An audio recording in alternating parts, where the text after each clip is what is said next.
This is Carry the G, a show about everything Packers. Let's go! Green Bay Packers, woo! And other stuff we love. Oh, we just like to have some beers and a little tailgating. Now please welcome the man who carries the G 24/7 from Cheesehead TV, Armen Nagler. Carry the G Radio, back at it on our regular Tuesday slot. Billy, Armen, Aaron Nagler here live in New York. Boys, we're done with all that. It's all over. Yes. Regular season, done and dusted. It's a new dawn, a new day, a new season, really. One and done, one and carrying on. I can't wait for Saturday night, boys. I'm a little too geeked up. It's only Tuesday. I don't know how I make it to Saturday. Yeah, it is going to be tough. And luckily, your guys' pep rally and party is going to start on Friday, because I think that's how most fans are going to be. Like once everybody leaves work on Friday, it is going to be on like Donkey Kong for the next like 29 hours and 25 hours until you get to game time, where I assume it's going to be a tough sleep on Friday night because of how excited and anxious for Saturday, and then the whole day build up to the game. Yes. I cannot wait for it, Nags. I'm right there with you, and it is God intended professional tackle football to be played Sunday at noon. Correct. Saturday night's all right for fighting in this rivalry, and I sure as hell love that this game is coming up on Saturday night. You know, it's nice to get it out of the way as far as, I would like to know where we're headed, if we're going to Seattle or if it's time to start looking at, free agency. But to get all this way through a season where you've had such highs and lows, you remember back to essentially after week 2, how it felt inevitable that the Packers are going to go on some serious march into the playoffs, if not to the Super Bowl. And now we've certainly seen it go all sorts of different ways throughout the season. Man, for all of that to be in the rearview mirror, and then like it's one game. That's why I love the NFL. Like there ain't none of this nonsense about best of, ain't no best of 3, 5, 7. Forget all that. It's put up or shut up time.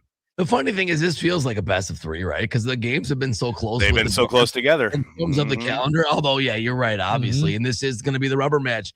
And I'm kind of disturbed at how good I feel about this game. I am. You should feel good about this game, Armen. But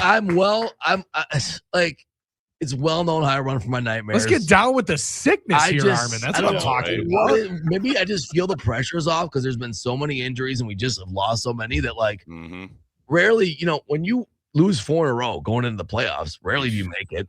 And rarely do you get like lifelines that just feels like a lifeline to erase all those bad memories by triumphing over your rival. And boy, wouldn't that be great? So I guess I'm kind of looking forward to it. And I think deep down Bears fans are scared, which makes me happy because I do deep down feel that they fear knowing that they should have lost twice to the Packers and that the Packers could definitely beat them in this situation. I mean, there's zero doubt about that. Go watch that game in Chicago. The Packers had total control of it. We all know the story. We all watched it. We don't need to rehash it. But I do like the idea. You mentioned the 4-game losing streak, which obviously sucks, and there's no getting around that. But the fact that, you got the game on Sunday against the Vikings essentially down to a preseason game. You have a reset of your roster. You have so many frontline guys who got rest, and essentially we're always talking about, they need to add a second bye week. Well, the Packers did.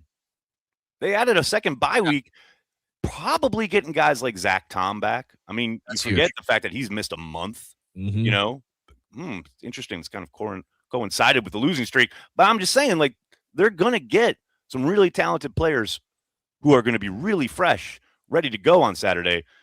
I don't dismiss completely the idea of, it would have been nice to get Jordan Love some reps, some time on task, so to speak, prior to the playoffs. But he's got so many banked reps with these guys at this point, going back to this summer. Like, I'm not too concerned about that. I do know the Packers have had major issues losing guys in meaningless games in the past.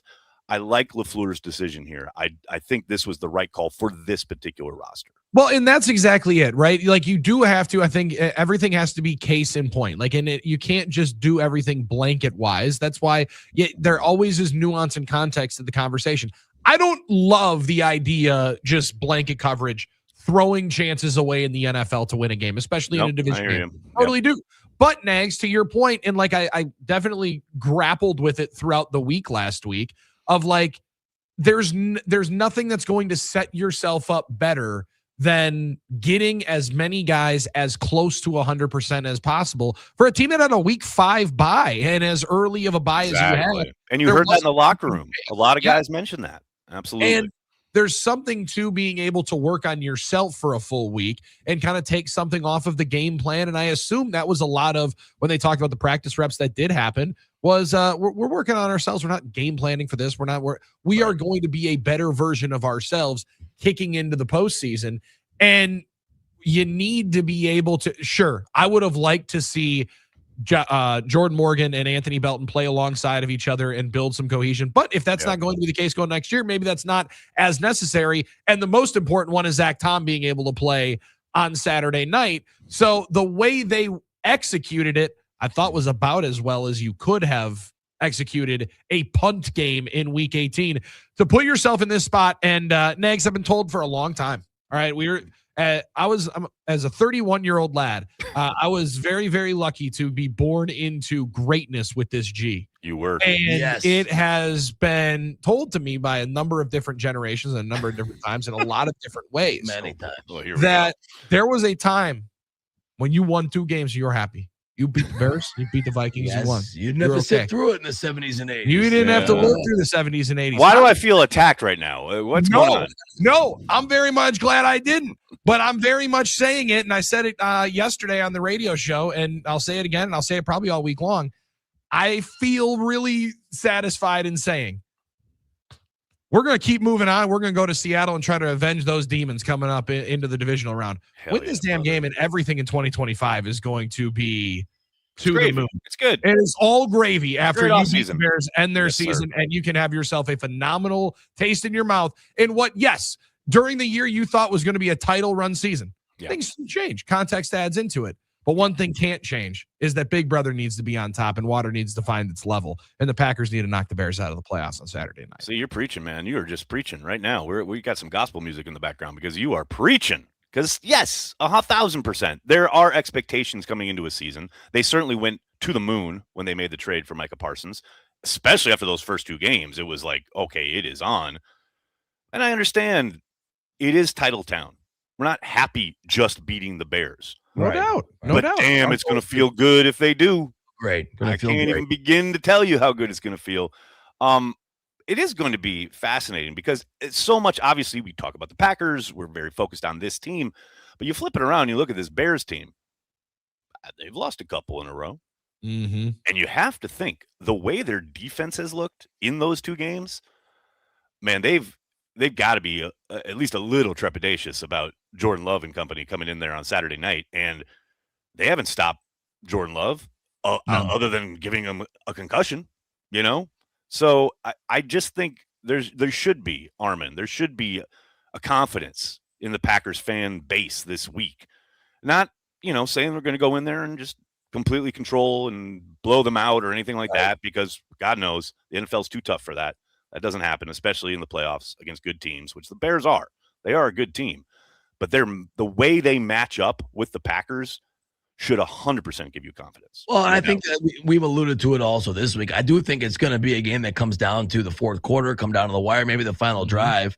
It'd be nice if we It'd be nice to just kind of take control in the second half. I'm not going to be upset about it, but I don't expect it for a couple of reasons. The trend in these games have been, and the trend lately, the Packers have gotten worn down, had some issues there. And I think if there is an issue for the Packers, obviously it's that run defense. Can you keep them off the field? Can you try and get them off the field? Can you keep your defense from wearing down? Can you keep the Bears from trying to constrict the game with drives and clock control? And I think that's one thing they'd like to do. As much as there's a lot of excitement for them about, the late game heroics of Caleb and drawing things up in the dirt and all that. No doubt, man. Around, I think the reality is they want to win this game by controlling clock and controlling the ball and controlling the running game. And our run defense has obviously been susceptible lately to that. So I think that's going to be the biggest factor. I agree. And I was surprised both contests that the Packers played the Bears, that the Bears didn't lean into the run game more, right? And I do wonder if, especially after that Ravens game, if Johnson's down there going, okay, we're going 13 personnel and we're just pounding the rock, forget all this trying to get our tight ends open in the passing game. We're just going to pound the football. I am interested because you talk about the guys getting worn down, and that certainly has been the case in a couple of these games. But man, you saw some promise in some young guys who have not played a lot in that Minnesota game. I mean, Armen Saryan had a whale of a game there in Minnesota. I think Brenton Cox Jr. has come on. Yep. You've seen a couple of these guys that haven't had a ton of snaps this season. I mean, Armen Saryan, I think, was inactive that night against the Ravens. You know what I mean? So if we can get some more of these bodies and rotate them up front, I like their chances. But I do think the approach from Chicago is probably going to change a little bit comparative to what we saw in the regular season. We had talked about it with Wayne throughout the week going into the second matchup. He's like, get ready, boys and girls. It's going to be four quarters of what we saw the second half. And I definitely thought it was going to be. And I was just as surprised. And luckily, maybe I shouldn't be as surprised because as Armen knows, I say it a lot. Coordinators like throwing the football. They love throwing the ball. There's a reason why they're either wide receivers or quarterbacks because they like throwing the football. They want to throw the football. And I get it. You have this super awesome, sensational quarterback that almost threw for 4,000 yards for the first time in the franchise's history.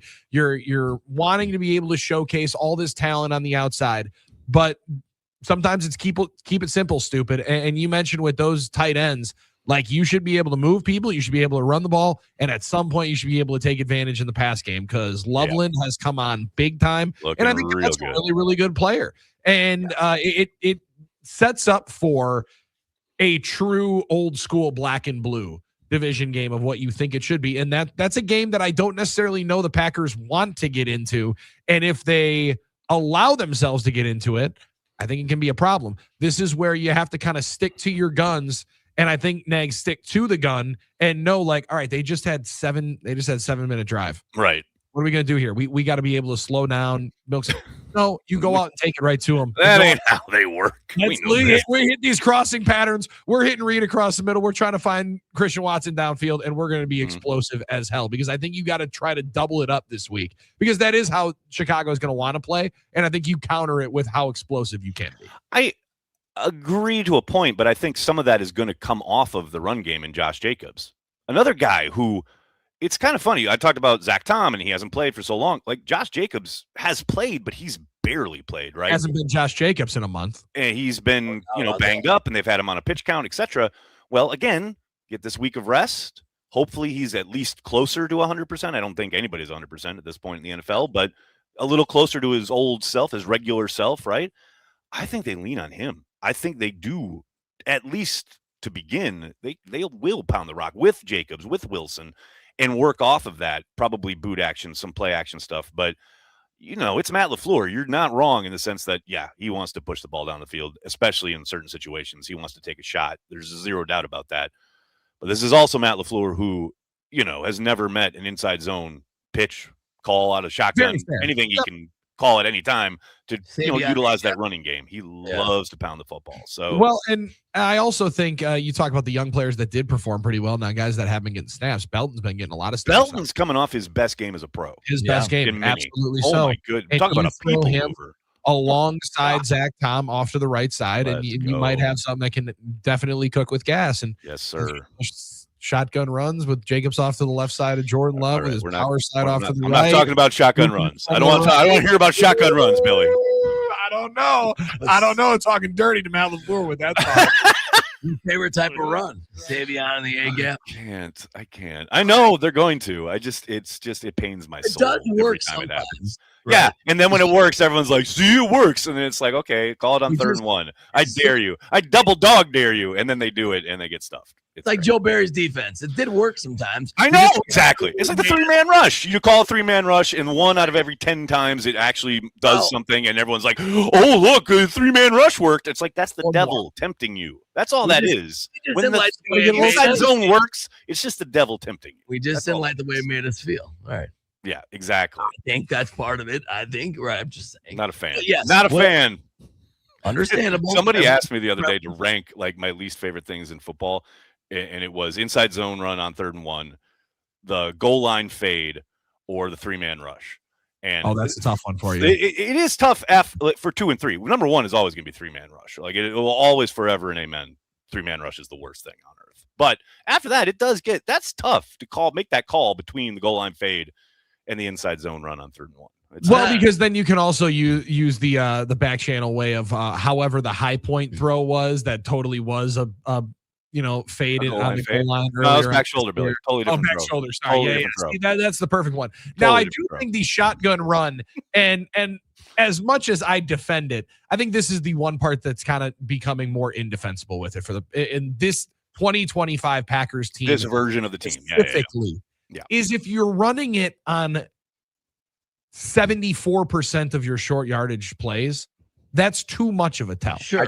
I always think of that quote from Lombardi's day when they kept running the same thing in practice and the defense kept shutting it down. I think it was Kramer who said, "Coach, I think they know it's coming."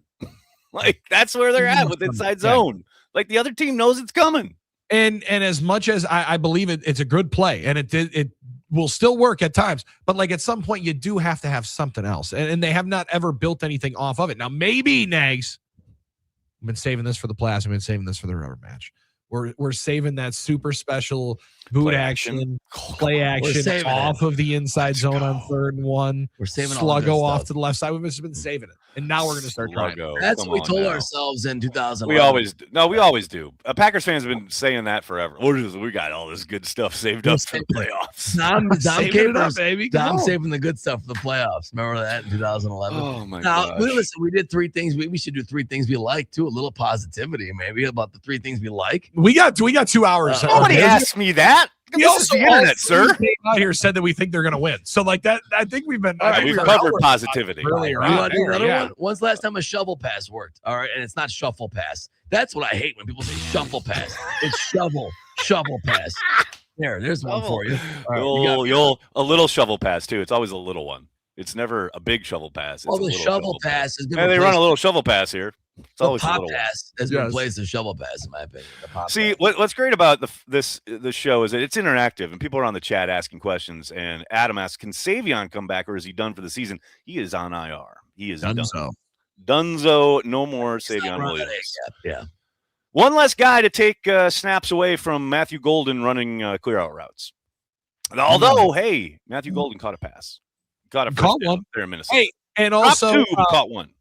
Matt LaFleur was not lying when he talked to Wayne Larrivee on the pregame show on Packers Preview on the Matt LaFleur show. He said as many as humanly possible, I think, was the amount of targets he was going to get. As many as he did lead the team in targets with 3. So and he dropped 2 of them. At least we know now the human limits of targets is 3. Yeah, it's 3. Once you've done that, you've done the impossible. You've broken. I do like how instantly, Nags, because I think some of it's a coping mechanism. Some is just like want to get as many clicks on the internet as possible. So let's already move into off-season conversation of who's a bust, who was great, who was lacking, who's never going to be anything in the NFL. The litigation on Matthew Golden's career, 16 games. Oh my God, is quite fun. I'm tired. But I really liked one that Steve Smith had talked about where he's like, I don't know. I see the guy getting open. I see it working. I still see it's going to work. And Palmer was sitting right there. He was talking to Pat Surtain II after the game. He goes, he's going to be good. There is a learning process that might happen with some, even though some guys run right out of the gates. I still got a 9-month-old that's already trying to crawl upstairs. His older brother didn't start crawling until he was about 14 months old. Different timing lines for everybody. Good point, Billy. Yeah. Raising these kids is hard. Dad wisdom out here on Carry the G Radio. I love it. Dad wisdom. Coming up in here. Now, the one thing I got to say is, as we're celebrating Armenian Christmas here on inside these studios, Armin, did you notice Nags also took the lights down? Yeah, no more lights. No, I didn't notice that. No. Nags had the lights behind him. It's playoff time. We got to wipe the slate clean with all that fun. There will be zero fun, sir. Although I will say our Christmas tree is still up because my girlfriend was in New Orleans and she said, "Do not you dare take it down before I get home." So and you were mad about it not getting it down. I wanted it down. I was ready to take it down. But why is everybody in such a hurry to move on? I'm not. It's not a hurry. Christmas was 2 weeks ago. Okay, but everyone wants to start Christmas in October.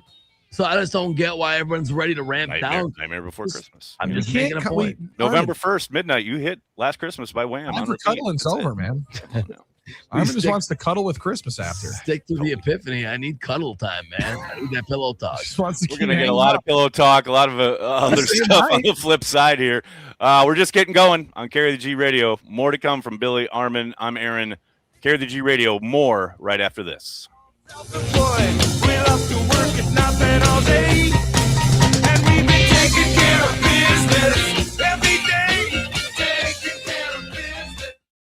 I'm Ashley Dvorkin with a Fox Celebrity Profile with director Michelle Garza Cervera of Hulu's The Hand That Rocks the Cradle remake. She wanted her characters to live in the gray area. I wanted to challenge the conception of good and evil that are usually, in thrillers, there's always like the victim and the evil one. And I wanted to challenge that, and give both characters kind of like more of a palette of both sides. So that was kind of like the main core about it. It's a female-driven story made by many women on the creative team, too. To me, kind of comes very naturally. Like I love to be surrounded by women. I mean, that it's always very mixed. We had like also a lot of men involved in the production, but I think like there's something that has to do with sensibility, So then a creative team approaches you, and of course, if they've been through those like domestic spaces and they've had those fears that many times women have, they know that have to do with like paranoia and gaslighting and self-gaslighting, and so all of these things to me come so natural for us. I feel like we're experts in the horror, in the thriller genre, women. Ashley Dvorkin, Fox News.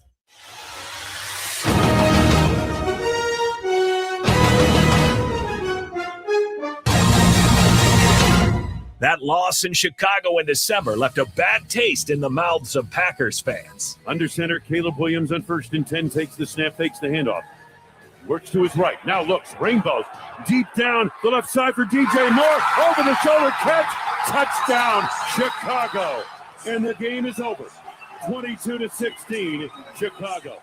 Unbelievable. But that can all be erased with a victory this weekend in the Windy City. We understand, what we're going to be in. So, really, it's just approaching the game the right way in terms of, the mentality throughout the week preparation, making sure, obviously, we're locked in on that stuff. So, obviously, that's going to be big, especially offensively, with crowd noise and whatnot. But, we've been in hostile environments before. We just got to find a way to come out with the W. It's the Packers and Bears in the wild card round, and we're previewing every angle on the game.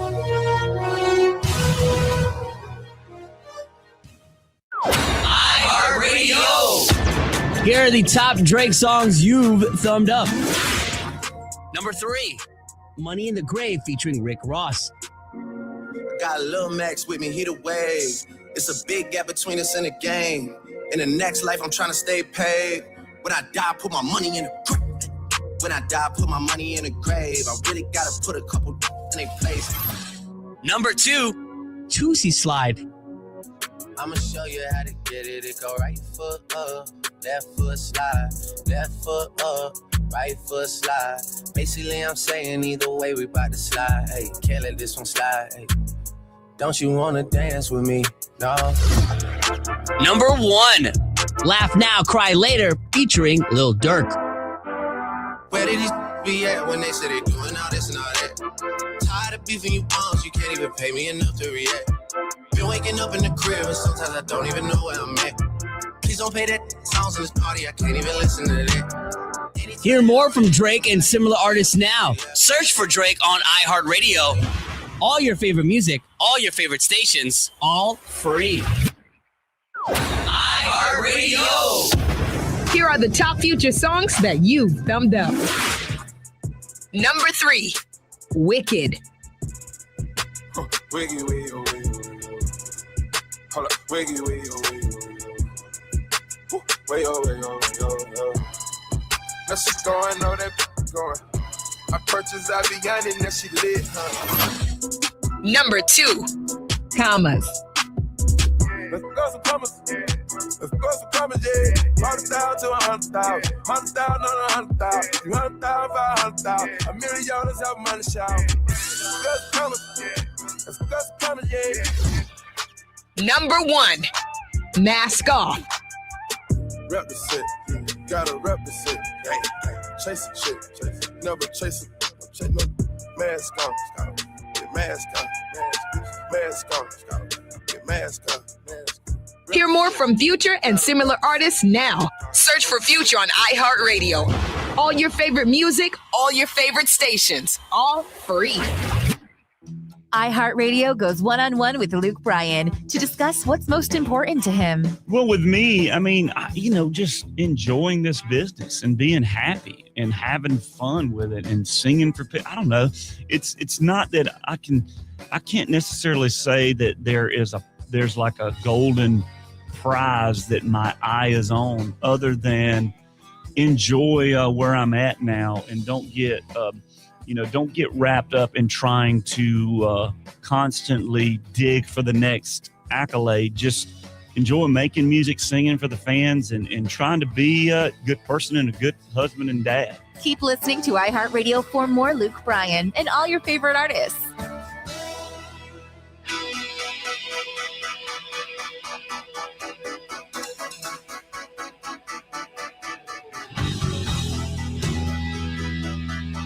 Carry the G Radio returns to the airwaves. I like this bump music. It's good. It sets the scene very nicely. Bears are going to get some bad medicine on Saturday night, sending them into the off season. Something like that. I don't know. Well, work with it. Workshop it. Whatever you need. We can do that. I'm just going to straight up steal it. I'm not workshopping any of it. I love it.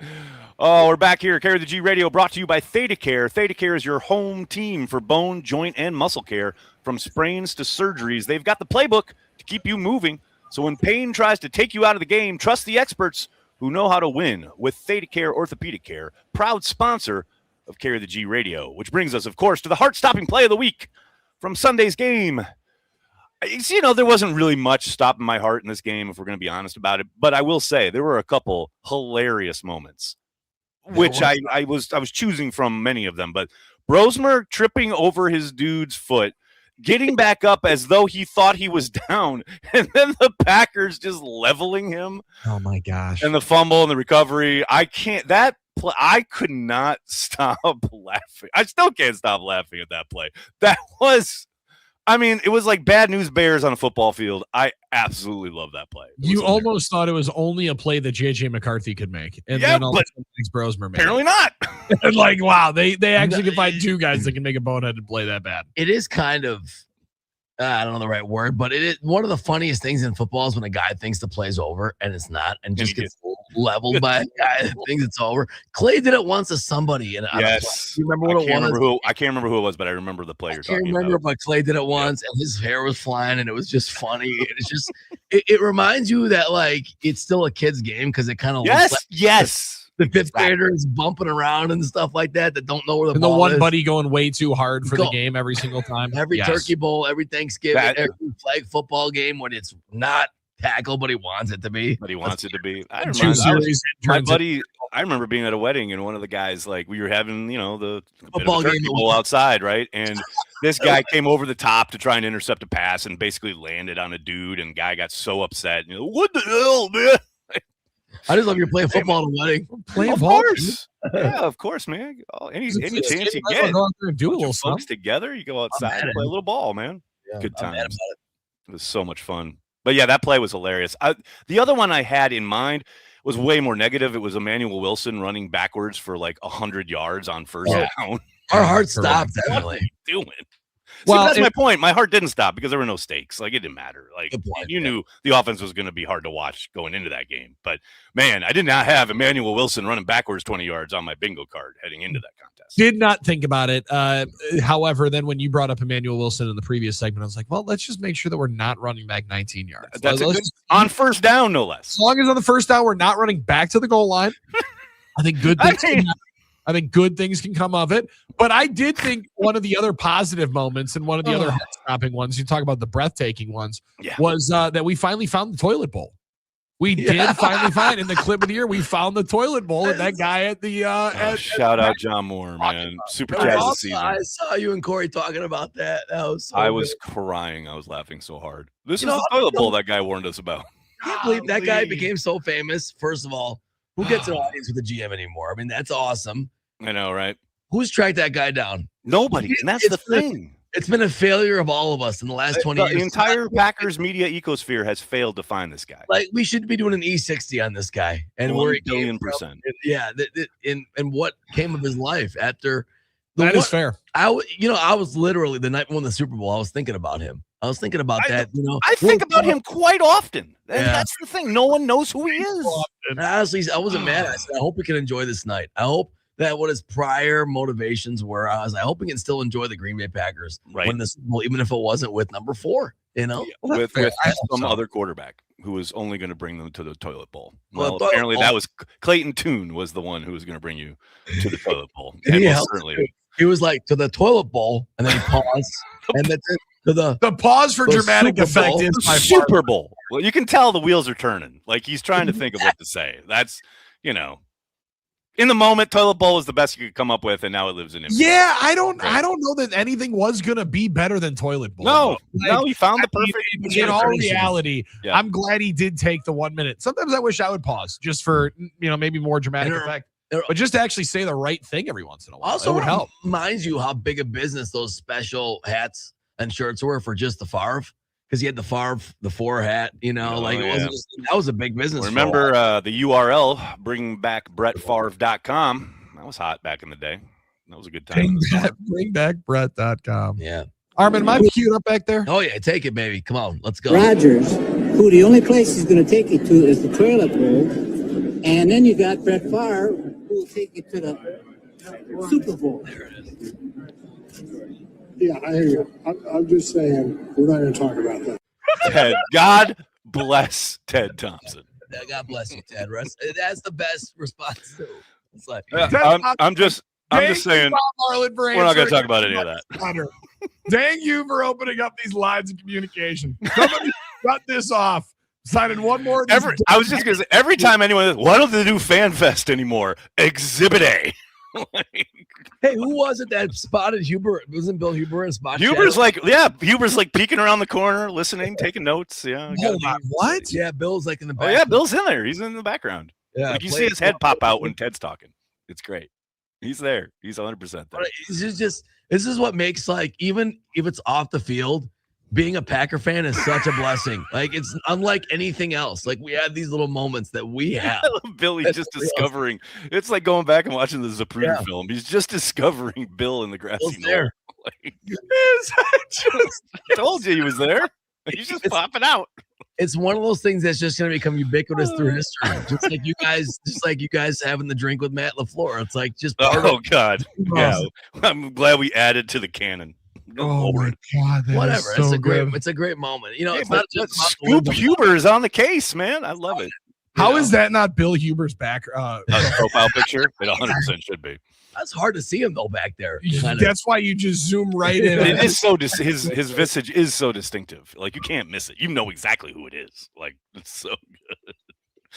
All right, we need to get back on track. Let's talk to the people here. Mike Witt here supporting Carry the G Radio on the YouTube channel. Super chat.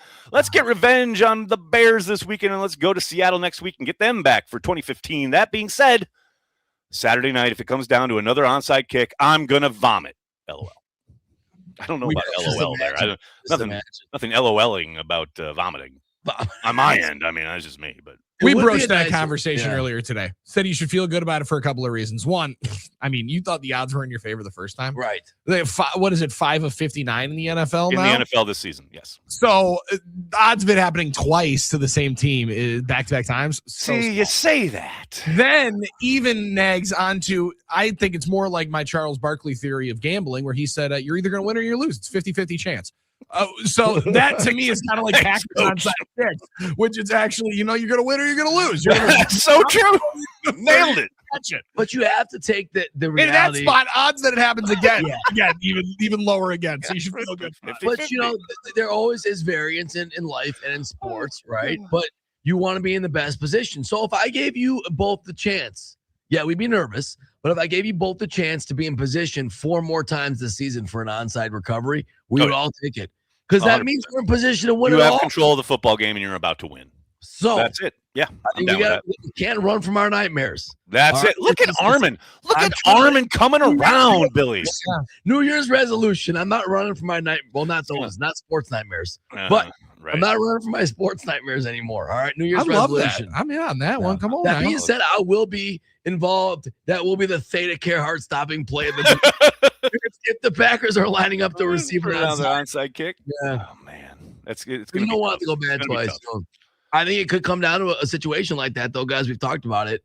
It would be nice if this was a dumb trucking, but it's going to be a tight one. We're going to have all of our. I know. I'd prefer it to be a blowout, but it won't be. It'll be, heart in your throat night. I hate that this game is on Saturday. I hate that this game is on Saturday. I thought we just said in the first segment that we liked that it was on Saturday. Because no, I like that the game is coming up and they're playing the Bears and all of that. But I hate that it's Saturday. It is. Well, wanted the Sunday game. It's nice that we get it first, though. I want the first present. I don't want to have to wait under the tree for you know what I mean, for all the games to go. I didn't really want Monday night for that reason. So I did see your you repost the story from the Chicago Sun-Times about the selection of the game. Yeah. And it has been a fun conversation here in the building because one side says, you know what, I think most people have Prime. I think it will not that big a deal. Even out. I also like Prime, right? Daniel Tiger is a big fan. Fan favorite in our household. And if you like Mr. Rogers' Neighborhood, you'll love Daniel Tiger, the remake of it. But there's a lot of different things on there. And they spent all this money. They're going to get a game, and they're going to get a good one. There's a reason why Netflix has gotten the Chiefs the last couple of years is because the NFL wants this deal to not only be beneficial to them, but wants it on the other side. So then they spend even more cash that they're going to demand when they, rewrite these rights deals coming up in 3 years when they flip it to 18 That's the key. I mean, you said you read it. So you saw they're talking about, a potential package of games in Europe that they can sell for streamers only. That'll be up when you wake up on Sunday morning, live NFL football on your favorite streamers. That's where it's headed. It's all, there's not going to be less of this. This is not a one-off. This is not just something they're dabbling with. They're going strong into the streaming kind of area, right? You're only going to get more and more games on streamers. So every time this happens, whether it's Peacock, whether it's Prime, I get I'm deluged with emails and comments and tweets about people. Oh, this is money grab. They're so greedy, blah, blah, blah. Well, be that as it may, when have the NFL not been greedy? Welcome to the NFL. This is what they do. The business. If you want to watch football, you better get on board. Because if not, you're not going to watch the games. They're never going to be looking to not make money. That's just the reality of it. Exactly. The reality of most businesses in life. I mean, exactly. Good ones. Right? The best businesses are always looking for their next $1 million. She said TV, we don't know anything about that. So this is kind of foreign territory for me. So. But things, right? It's like when people are like, well, how much money is enough money? The next money is the most important one, right? That dollar is the most important dollar. It's not like Mr. Krabs who had his $1 millionth down in his basement and SpongeBob painted over it. That part doesn't matter. He's worried about the ones that you're making next and the stuff that you're going to be able to. And you're right. The foresight of what the NFL is looking at here and where they're going with more and more streaming services and the streaming exclusive packages, it's only going to get more. But they could also counter with, every single game is available now. That's more than ever before. Yep. There's an opportunity for you to watch more accessible than ever before for every single fan that can be there. Now, certain individuals in America, you guys got to share with the rest of the world. Aren't you going to be giving? Well, no, the season of giving is. We touched on that. Christmas was 2 weeks ago. All right, now we're being greedy. Now it's our playoff football, and we want that on broadcast television. I just love that every single broadcast outlet wanted this Packers-Bears game. Like NBC was their number one ask, CBS, everybody. So, people are going to be watching this game, whether, they have to go someplace to get it or if they, pony up for Prime for the first time in their life. There are going to be a lot of eyeballs on this game, which makes it all the sweeter when the Packers win and the Bears go home and, you get to marinate in that all night, all off season. Or just back that pickup truck up towards the garage, not into the garage because you don't want the exhaust rolling. Right. Put up some chairs in the garage. You open up them doors in the car. Turn that sucker on, and you listen to Wayne and Larry call the entire game. There we go. With just a little bit of the rev of the engine rolling throughout, so you feel really manly with some of that. Hang out in the garage, maybe. You really just kind of had a callback to my youth there. That was awesome. Yeah, right. And it was Jim and Max, but there's that idea, man. I used to do that with my uncle. Hell yeah. Get a little chill in the air, maybe. My dad used to sync up.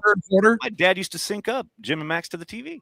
Hell yeah. And actually with Prime, and how a little easier solid it is, it might be even easier. Armin doesn't want to hear that part. No, I don't. I just love to I want to get those calls.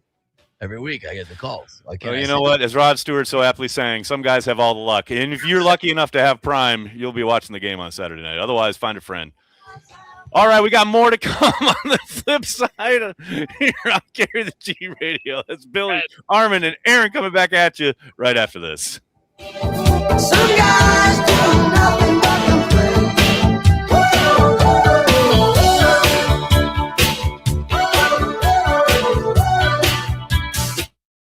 What you waiting for? Let's go. Make sure to make us a preset on the iHeartRadio app so you can listen to us anytime, anywhere. Wisconsin's home for sports and stuff. We are the game.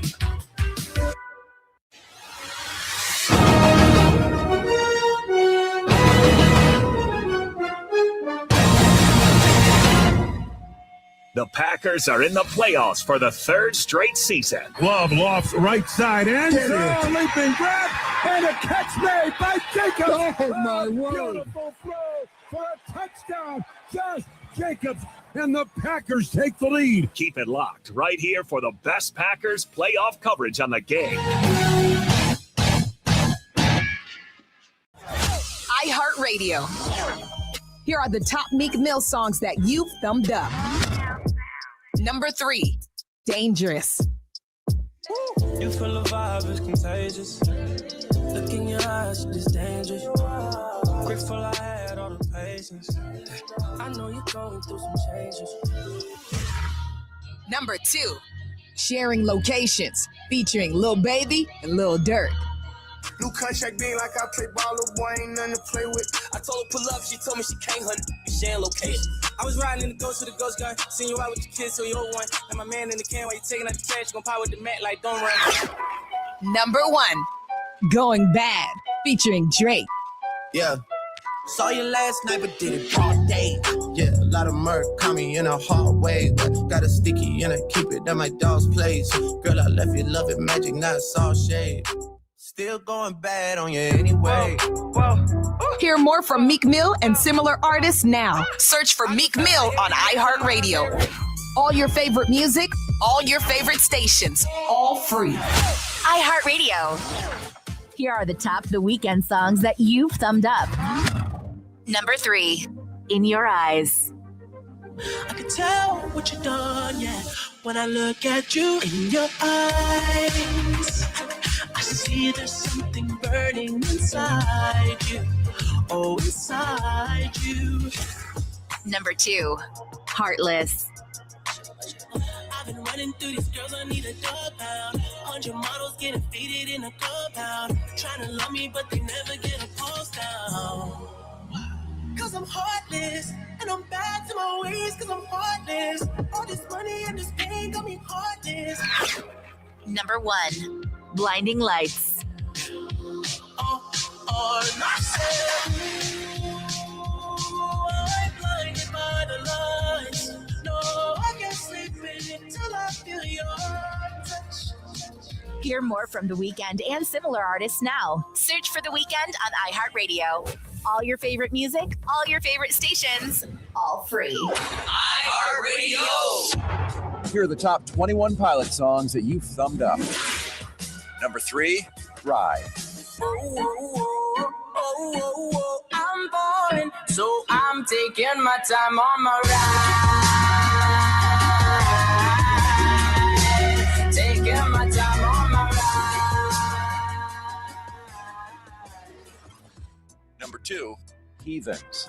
All my friends are heathens, take it slow. Wait for them to ask you who you know. Please don't make any sudden moves. Number 1, Jumpsuit. I can't believe how much I hate pressures of a new place roll my way. Jumpsuit, jumpsuit, cover me. Jumpsuit, jumpsuit, cover me. Hear more from 21 Pilots and similar artists now. Search for 21 Pilots on iHeartRadio. All your favorite music, all your favorite stations, all free. Classic Cuts.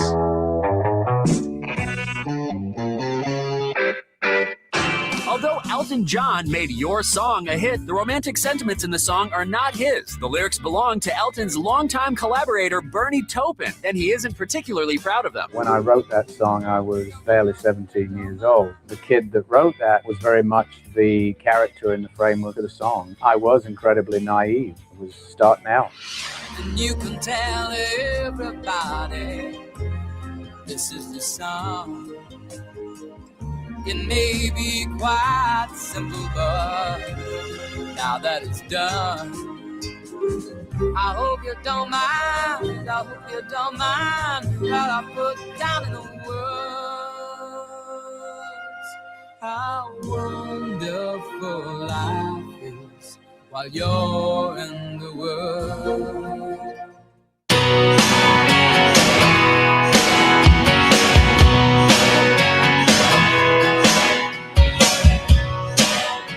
Carry the G Radio, wrapping up the first hour. I can't believe it, boys. We're sitting here ready to talk playoff football, and it's the Bears. Only 2 times in the history of these venerable organizations have they faced off in the postseason, each team winning one of them. The Bears in 41, that's right, 1941. Sorry, we were worried about bigger things like democracy around the world. And the Packers in 2010. The NFC Championship game. So, you know, the fact that they have not met in the postseason very much is kind of wild to me. Like, you see teams like, especially in recent vintage, whether it was the Pats and Colts during Brady Manning eras or, you know, the Ravens and Steelers meeting, it felt like every year for years on end. It's just wild to me that the Packers and the Bears do not have a ton of postseason history. It really is surprising because, but then, at least for my lifetime, and then you go more and more into the history books, it maybe shouldn't be because they never have really synced up being very, very good consistently together, which is one of the reasons why, Nags, I think that this is a really cool start to it, because I think it forecasts that both organizations and both teams are going to be good for at least the next couple of years, right? The next few years, they both are set up, it seems like, to have some consistency, good offenses, good teams, and might have a couple. But like, I think of Vikings and Packers, it feels like they've had a number of different playoff matchups, big ones, yeah, and a couple of really big ones, and that's where it just is a little bit different from, you know, one game during World War II when, again, we were worried about protecting America. All right, cool. Our guys were over fighting. I love that that's your shield. Well, yeah, sorry. Apologize. We were busy. Like, only the Packers and their players were only the good ones consumed or yeah. Paying Sorry, attention to World War II. boys were over fighting a war. Hold on. You guys worried about some pigskin football game? Oh my God! You don't think that deserves an asterisk? Yeah, we're saving democracy around the world. Take that game and throw it right there with the Chicago Stadium Championship. But love it. You know, there would be one that you look at, and winning the Hallis Trophy in one of the, you know, in the spot in the birthplace and the place that holds his team. That one is hard to top, even though the winner of this game, this week's game, I'm gonna feel good, and they're gonna think they got the own of it, and it's gonna be a phenomenal one to be able to throw back in. Braden on the super chat here on the YouTube channel. I want the offense to go high tempo Saturday night. If we're up by at least 2 possessions the whole game, it doesn't put pressure on the defense. You know, I saw this and I thought it was interesting. Would that be the opposite though? But actually, what would happen? I think high tempo is a good thing if you can get production out of it, but it wouldn't necessarily rest the defense. That's kind of works, and it can work both ways. Rest and pressure are 2 different things. Yeah, That's true. That's a good point. I mean, the idea being hopefully that you can have a couple waves of pass rushers able to get after the quarterback because you are up 2 scores, and the Packers mostly this season have operated pretty well in that regard. Now, obviously, without Micah, it's a very different squad. But I don't hate the idea, of course, but there is that little matter of the last time they faced this team, they were 0 for 5 in the red zone. Yeah. You know, like, the easy button is not a thing. Like, yeah, I'd love to be up 2 possessions, but you got to do the work. Now, maybe they score from depth. Maybe they have a couple quick strikes from like the 40-yard line or something, or Josh Jacobs breaks off a big one like he did against Denver. Like, I'm all for it. But man, that's very easily said. It's real tough to kind of manufacture that. Yeah, especially against a Bears defense that also kind of prides itself on doing exactly what it did against you in that Saturday night game, which is kind of bending but don't break, and then taking the ball away and being super opportunistic. Yeah. And the easiest top pick to click moment and key to the game is winning the turnover turnover battle. Very much easier said than done against this team. And a lot of it, for what you just said, their scoring defense and what they've done in the red zone is because they've taken the ball away from teams.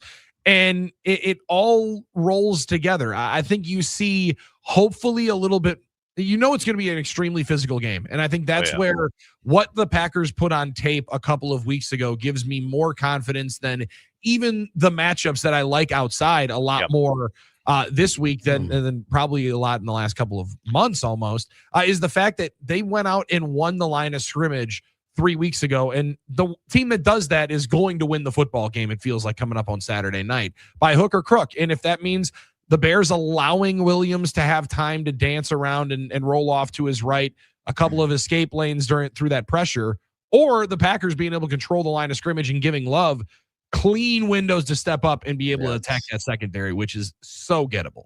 So gettable. I do like Braden's suggestion, though, the coming out high tempo, like going up tempo, like controlling the tempo. I'm down with that idea. And we've seen them get to that at times. They did it. The one that really leaps to mind is early on in the home game against the Vikings. They came out, it wasn't necessarily like a 2-minute, up tempo situation, but not huddling, getting to the line of scrimmage, letting Jordan direct traffic. I like this idea, especially like you said, against that secondary.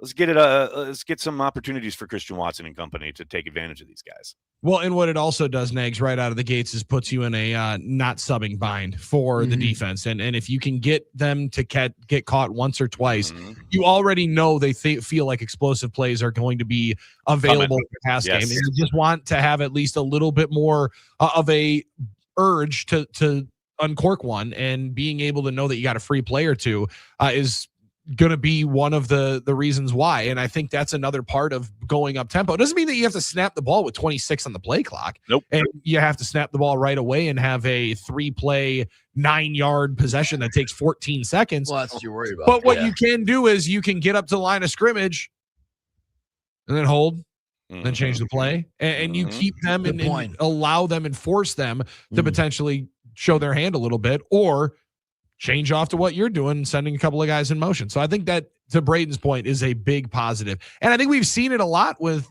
Love being able to diagnose a lot of things at the line of scrimmage. I mean, the first game against the Bears scenario right there. The first game against the Bears, he was lights out at the line of scrimmage. I mean, the 2 touchdowns to Watson were, adjustments that he made at the line. There's zero doubt that is something the Bears are going to be worried about, which I suspect will play into their approach. I think you're going to see a ton of too high shell. Allen's a good defensive coordinator, and certainly he's had a rough couple weeks here, that 49ers game, and the 49ers just walking up and down the field. I don't doubt that he's going to try to protect these guys as much as possible because he has to. And the Packers, that's why, again, we get back to, I think they're going to have to lean into Josh Jacobs because of it. But we'll see. A long way to go. I like Mike Witt's suggestion here, or question. Saturday night, Packers are leading. Bears are driving with no timeouts. Caleb throws a game-sealing interception to Trayvon Diggs. Who's more mad, Bears fans or Cowboys fans? See, I think I love this one. It's got to be Bears fans. Yeah, but Cowboys fans won't be happy either. Like I told Billy, I'll be checking both social medias on that one. I'll be checking in on both of them. Be monitoring the situation. Yeah, but I would definitely then, Nags, need to get a live look at my man that was standing outside of his driveway waving the flag down in Dallas. Packers got Micah, because that guy would be having himself a vibe just like he did in the preseason. And it'd be every other fan base. It's going to say, we could have picked him up. We didn't claim him on waivers. Why don't we do what the Packers do? You mean like the Packers fan base does every time anybody picks anybody up? Yeah. Everybody thinks everybody else's house is better. Yeah. Well, now that policy's in charge, Nags, we're holding people accountable. We're holding people accountable, Billy. Holding them accountable. What does that mean? We'll get into that on the flip side. Oh, boy, is there a lot to talk about there. Actually, there's nothing to talk about there. But that doesn't stop us. We'll talk about it.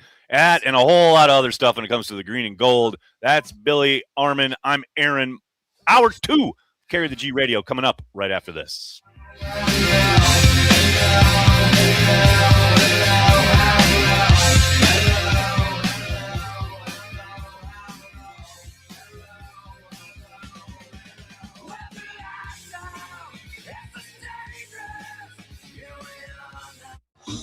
Chicago, Chicago, that toddling town. The rivalry renewed. The NFL's oldest rivalry, Packers and Bears. But this time in the playoffs. On 3rd down and 5, pressure. Pass is picked off, and who is it? Big B.J. Raji for the touchdown. As the Packers travel to Chicago to take on the Bears in the wild card round. I think our guys are excited. They're excited for the challenge. They're excited for the opportunity, and that's how we're going to attack it, and that's our mindset. Because right now, when you get to the postseason, everybody's 0-0. It's a clean slate, so we have an opportunity, and that's all you can ask for. We're getting you ready for the rematch here on the Kid. iHeartRadio. Here are the top 3 Brett Eldredge songs that you've thumbed up. Number 3, Beat of the Music. Put your hand on my hip, 'cause you know that I lose it. You got my heart racing like there's nothing to it. Falling in love to the beat of the music. Oh, why wouldn't I want to stay? Number 2, Lose My Mind. Lose, got me perfectly confused. Always find a way to mess me up and drive me wild. I love the way you make me lose my mind. Number 1, Don't Ya. 'Cause I can see you move a little closer, closer. Girl, I gotta get to know you, know you. Everything about you makes me want you. Know what you're doing, baby, don't you? Hear more from Brett Eldredge and similar artists now. Search for Brett Eldredge on iHeartRadio. All your favorite music, all your favorite stations, all free. iHeartRadio. Here are the top Dirks Bentley songs you've thumbed up. Number 3, Somewhere on a Beach. I went wheels up on a runway, and that ticket was a long way. I'm somewhere on the beach, sipping something strong. Got a new girl, she got it going on. We drink all day and party all night. I'm way too gone to have you on my mind. Number 2, Living. Some days you just forget what all you've been given. Some days you just get by. Yeah, some days you're just alive. Some days you're living. Number 1, Gone. Over drinking, overthinking, ever since you left. I've been gone. I've been sitting on the couch watching TV all day long. I've been trying to figure out how a good thing went wrong. Hear more from Dirks Bentley and similar artists now. Search for Dirks Bentley on iHeartRadio. All your favorite music, all your favorite stations, all free. iHeartRadio. Here are the top Dan and Shay songs that you've thumbed up. Number 3, Tequila. Baby, your memory, it only hits me this hard. When I taste tequila, baby, I still see you cutting up the Florida sorority shirt. Number 2, Glad You Exist. A million other places we could be, but you're here with me. Take a moment just to take it in. 'Cause every high and every low led to this. I'm just so glad you exist. Number 1, Steal My Love. No way, no how, no never. My heart is yours forever. If I couldn't call you mine, then baby, you know I don't want no one. My car, my clothes, my money. Take it all, but there ain't nobody gonna steal my love. Hear more from Dan and Shay and similar artists now. Search for Dan and Shay on iHeartRadio. All your favorite music, all your favorite stations, all free. iHeartRadio goes one-on-one with Iggy Azalea to discuss the importance of maintaining a healthy balance between life and career. You have to be able to live your life. You never know what's going to happen or how long you'll get to enjoy your career or any of those things. And I think that it's important to maintain a good balance and be a healthy human being. Otherwise, for me as an artist, I think I can get too caught up in what if my single doesn't work out. And when you don't have anything else, or you don't have friendships or normal relationships with human beings outside of work, it can really seem like the end of the world when things are going bad. And being an artist is such a roller coaster that I think you have to have other things that you can go off and do and be functional and normal. You have to go cook like breakfast and go make bacon and eggs and just have a good day. Keep listening to iHeartRadio for more Iggy Azalea and all your favorite artists. What you waiting for? Let's go. Make sure to make us a preset on the iHeartRadio app so you can listen to us anytime, anywhere. Wisconsin's home for sports and stuff. We are the game.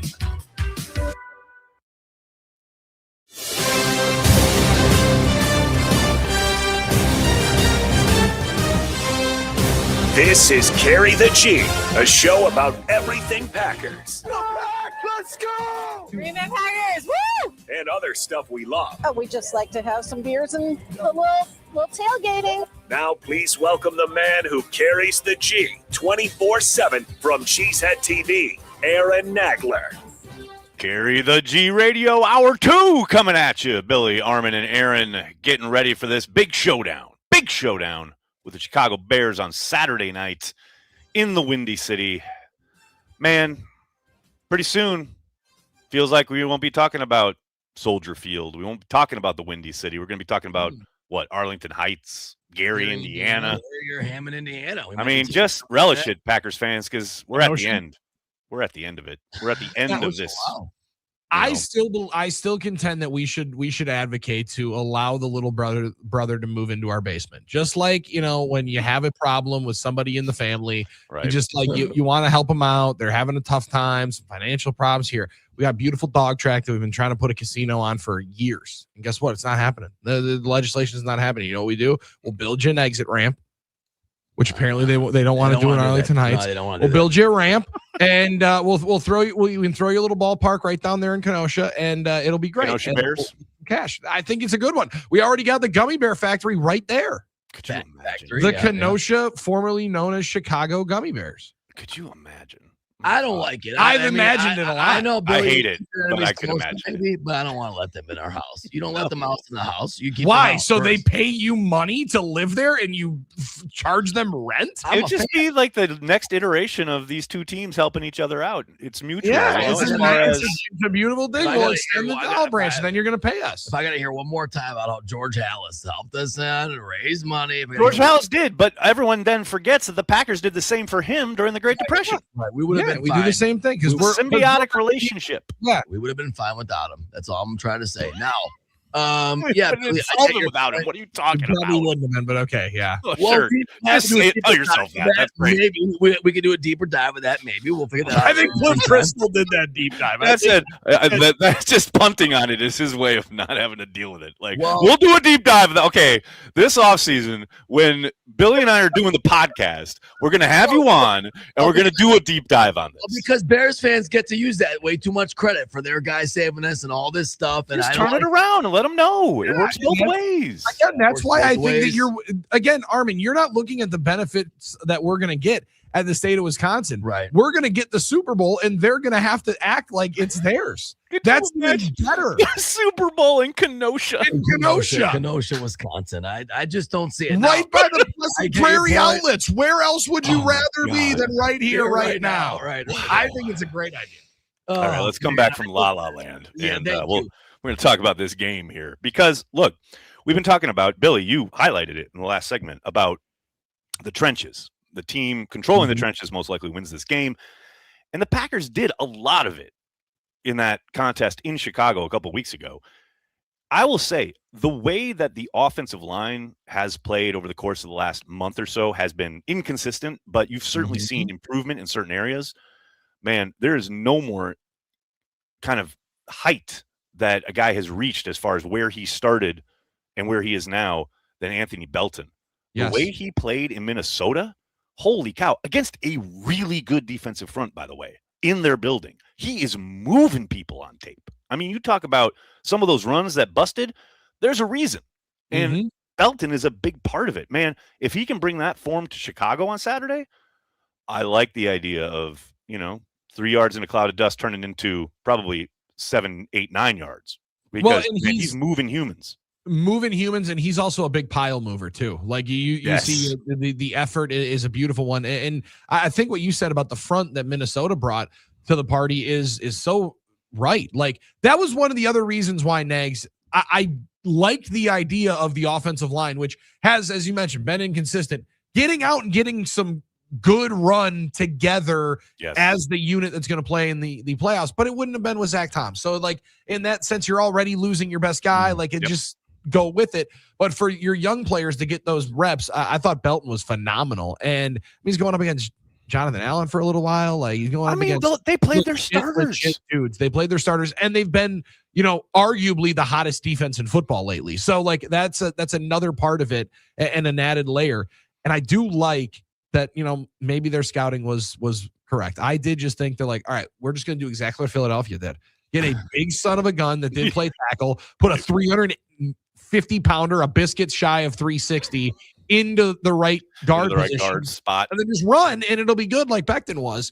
And lo and behold, they actually did it, and it's starting to work. Starting to look pretty damn good. Also, I got to give a shout out to Jacob Monk, who I thought this summer, that's our guy, real rough camp. He had a Yes. real rough camp. You were out there. Like he did, I mean, for all the good that you saw 2 summers ago, you saw him kind of really improve throughout the summer, but then he doesn't play all year. No fault of his own. He's a backup. I get it. He's his rookie season, blah, blah, blah. So I'm excited heading into this training camp, and boy, howdy, did he have a rough one. Like it was hard to watch. The preseason was much better. So when we saw in warmups that Jacob Monk was going to be our starting center in that building against that defense, I thought, I mean, I already assumed Clayton Tune is going to be hard to watch, but I was like, we're not going to be able to operate on offense. Jacob Monk played a hell of a game. Really, really well. Yeah. I was shocked, Billy. I mean, it takes a bit for me to be shocked. I was shocked at how well he played. Well, because like you said, it was so glaring this summer. Like, man, because I remember back half of last year, and you and I both were pretty easily, everybody was prognosticating Josh Myers could go somewhere else. Yep. That like, are they going to spend money here, or Jacob Monk going to get a chance to go win this job? And I thought that they could do a lot worse than giving him that opportunity. Then the summer happened, and I'm like, well, not much worse. And luckily you did go and spend some money. Now, the results were still not great at center, and he gave himself an opportunity to be in the conversation in 2026. And you saw a lot of pieces of that offensive line that you're probably going to see in 2026 out there. And I think Monk has made the strides that you would hope going into year 3, his prove it year as a 5th round pick, a 6th round pick. 5th round. Your chance to make it would be next year. And hey, again, baby steps.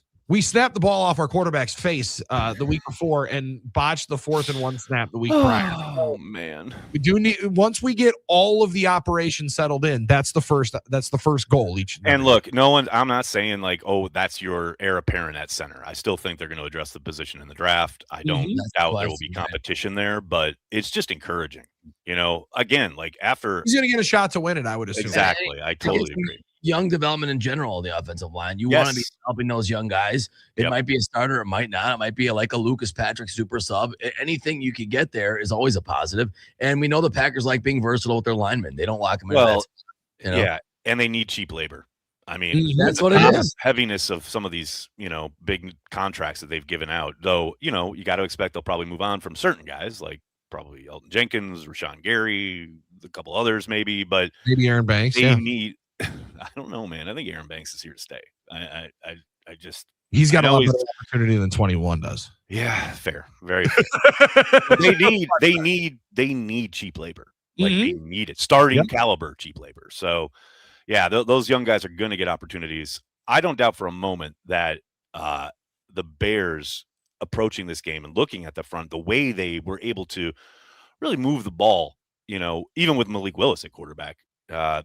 It's going to be fascinating to see the cat and mouse game between Allen and LaFleur as far as, okay, if Love, is able to kind of get cooking, so to speak, they start trying to send numbers, they try and light him up. The Packers have been pretty damn good and efficient against most teams that try to blitz them. I think the one team that really got after them was the Eagles. But outside of that game, man, the Bears, kind of both games, every time they try to blitz, it's been detrimental for them. So that's why I'm just fascinated to see if he just sits back, high cover 2 shell and just force the Packers to be patient. I think that's probably their game plan.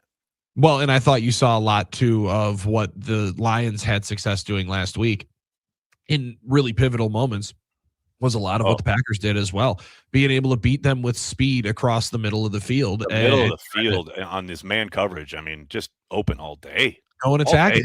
And Nags, I know everyone loves the see man coverage and wants us to run more man coverage, and those are the times that you wish maybe you played a little bit more zone. But for the Packers to be able to show that blueprint and be able to do it again, it's one of the reasons why I think Jaden Reed is a fascinating opportunity again in this week. Now, again, we're still kind of waiting to fully unwrap that toy and get all the batteries plugged in and figure out how it works and read all the owner's instructions and figure out all the little nooks and crannies of it. But we've seen at least a little bit of his explosivity early on since coming back. And Armen threw in, we can't have Savion Williams jet sweeps anymore. So Jaden Reed, he's the one. Come on down. We'll see a little bit more 11, a little horizontal motion, and maybe 1 or 2. And Bolton. Melton might not be part of it, right? So that's part of it. That's a possibility. That's the interesting part. We get LaFleur later today. So we'll hopefully get some updates as far as who's up, who's down, who's trending the right way. The guys are in the locker room. I didn't see practice on the schedule today. So I think they're practicing Wednesday and Thursday. Today, I would suspect is probably a walkthrough. You observant son of a gun. I did not even pick that up. So you have to think, it's guys who have banked reps and know the offense in and out. They're the ones who are going to be featured. That, Packers fans got all upset that Adam Stenavich dared to say the truth into a microphone in his availability last week. I don't see Matthew Golden being a, featured part of the offense heading into the postseason. How could he say, that's the truth. And Matt LaFleur reiterated it when he was asked about it the next day. It's like, I don't understand. People get so upset when guys actually tell the truth. But then when they give you coach speak or whatever, people are like, oh, it's just coach speak. I wish they'd tell the truth. Why don't ask the tough questions? Media ask the tough questions. Thank you. Nonsense. Yeah, that's right. That's right. But Michael, do you think that's what people are mad about? Is that he said it, or that is the truth? You can ask them online anytime you want. I think the issue I'll send them your way, Armen. People believe Golden should be in the mix. You should be wide receiver 1. They took him in the first round. I'm not saying that's right, but I think what people are mad about. Right?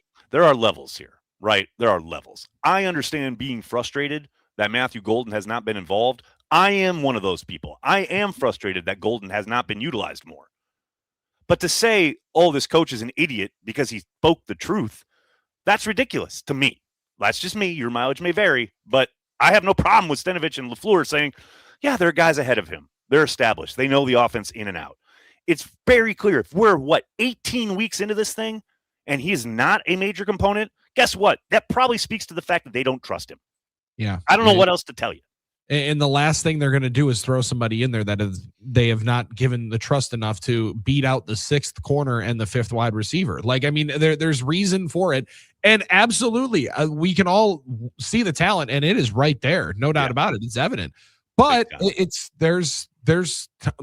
he's not the first round wide receiver to have less than 30 catches in his rookie year, and could very much still go on to be 1,000-yard receiver. Javon Walker had 300 yards in his first season. Now he had 1 touchdown. Jordy Nelson had 360 or something. It happens.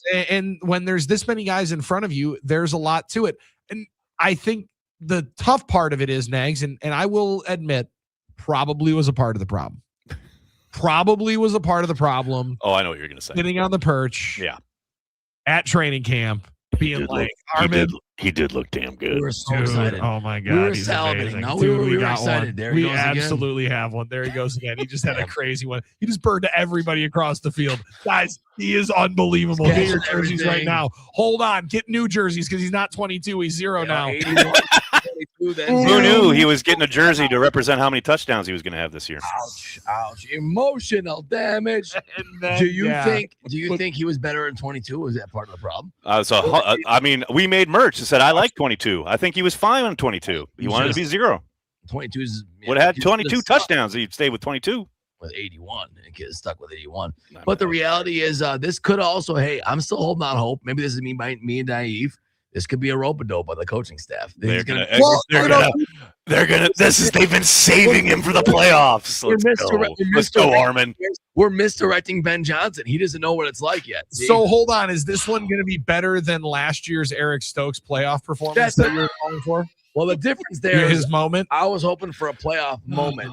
That's different than actual strategy. Like I didn't think they were going to strategize it more. Hope's not a strategy. Well, That's true. I do like your Hope idea. is not a strategy. No, I didn't think they were actually going to like. Yeah, that Eric Stokes was a different deal. That was me like hoping.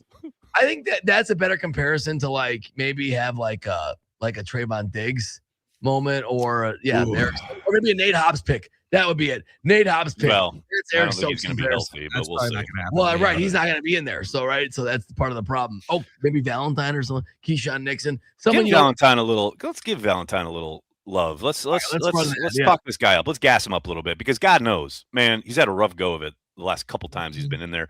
Legit got benched against the Ravens and then had to go back in, because they had so many injuries. Correct. They're going to need him. They're going to need him on Saturday, man. And look, just one time. He needs to break on that ball. Just a second, half a millisecond earlier. And he's going to make a play. He's been so close all year. I get the misgivings about his tackling or lack thereof, the physicality that is seemingly not very present. But, man, if he makes a play on the ball, if he just gets one of these interceptions, all is forgiven. Just catch that thing too. Catch it. Oh, well, that's that. Slow down. Let's it does one have thing at a time here. It's an important part of that whole situation. It is like closing the deal. Yeah. Or being able to, lock down one of those screens that you do break on, like you call Nags, and actually get the guy down for the 4-yard loss. Because hold on to his legs. You stop throwing your shoulder into him. And if you do, you hold on for a split second and you get the rally to the ball. Those are the energizing plays that the defense is going to have. And in the midst of all of this, we talk about run defense and swarming of the football. How about your two inside linebackers hopefully having their best game as a pairing? When I thought they played very, very well down there in Chicago, just need the split second longer that Quay Walker needed to get to Williams in overtime. That's just what you need here coming up this week. Well, and look, Walker's coming off a rough one against the Ravens. Correct. Not his finest moment, certainly. But to your point, against this opponent, both games, I thought he and Cooper played pretty darn well. Really well. And I think they have done a phenomenal job of gumming up the works when it comes to what the Bears have tried to do on offense. Like their speed and their ability to go sideline to sideline. Johnson keeps trying to spread them out, and he's utilized the tight ends. But, man, they have done a good job of obviously not completely stopping them, but they have made it difficult for Johnson to operate the way he wants to on offense, especially early in these games. Hopefully the Packers can build off of that and work off of that and get that lead that we were talking about because God knows this is a team that's not going away. The Bears, man, they just do not go away. No, that's the thing. And in the earlier comment about it's well taken, but the early comment about getting a fast start, getting them on their heels, that's all well and good, but I'm more worried about the fourth because the Bears haven't been good in the first half all year. Exactly. Really, they haven't been. I'm actually not that worried about getting a lead on the Bears. I think we're going to get a lead. Just doesn't have to be close. That's the thing about it. Is keep me close or will it be close? 2 score. We need 3 scores. 3 scores. Score, stop, score. The Bears, get 2 of those games over. The Bears haven't been good in a lot of games this year until the fourth. That's just the reality. Let's start hitting all the coaching cliches on the sideline next. This game doesn't have to be close, gentlemen. That was always not necessarily the best one. Well, they done screwed up. They set the standard. Now that's the expectation. That's get at least a 2-score lead, probably a 4-score lead, and then we can start getting really chesty. But this is about real creative. It's not about the start. It's about if you don't think that I'm eyeing up and fantasizing of the exact moment in Dallas when I think the Packers were up 20-0. I've thought about that score bug on Amazon. That was an out-of-body experience. And all of a sudden, Al Michaels realizing right before his halftime steak, holy cow, what are we going to talk about in the second half? Like I have dreamed that part up already. Maybe we get another tight end leak to Musgrave up the right sideline. Stays on his feet. Wide open. He stays up on his feet. I'm down. But this is the kind of thing. You talk about playoffs, right? And saving stuff, quote unquote, or getting to stuff that maybe you haven't run a whole lot, if at all. Sure. Musgrave's been quiet. He's got the talent. We all know he could be utilized in some kind of way. I don't expect him to hold on to stand up. He's going to fall down when he catches it. That's fine. Just be in the end zone when you do it. Just wait for the Wiley Dobbs new double bubble connection coming up here on a split out pairing. That's what I'm talking about. Wow. We're close. We're close now. I can imagine quite a bit. I had thought of the triple bubble trips package that we could possibly have, but when Williams went on IR, that obviously went out the window. So we throw Wiley out there. We got ourselves a chance once again. I'm all in on this idea. We got more to talk about in this big playoff matchup between the Green Bay Packers and the Chicago Bears on Saturday night in Soldier Field. That's Billy and Armen. I'm Aaron. More Carry the G Radio right after this.